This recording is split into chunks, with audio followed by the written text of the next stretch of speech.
ایک بادشاہ ہوا کرتا تھا۔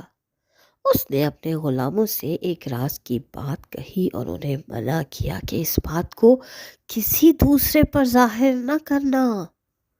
ایک سال تو خیر خیریت رہی، پھر ان غلاموں میں سے ایک نے اپنے کسی دوست کے سامنے یہ بھید ظاہر کر دیا اور اسے تاکید کی کہ یہ کسی دوسرے کو نہ بتانا۔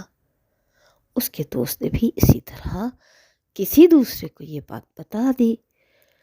یہ بات رفتہ رفتہ ہر طرف پھیل گئی۔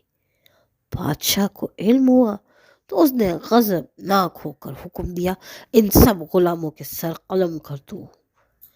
ان میں سے ایک نے امان چاہی اور عرض کی کہ اے بادشاہ،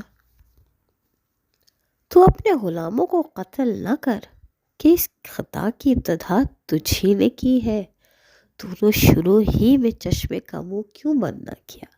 جب وہ سیلاب بن گیا تو اس کے آگے بند باندھنے کا کیا فائدہ؟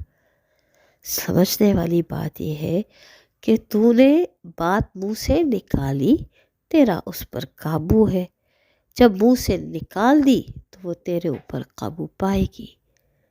سو اپنی بات اپنا رکھے۔ اگر آپ کے منہ سے وہ بات نکل گئی تو سمجھے وہ بات پھیل گئی۔ اگر حکایت اچھی لگی تو لائک کیجئے، فالو کیجئے، سبسکرائب کیجئے، کامنٹ کیجئے۔ آپ کا کامنٹ سراہوں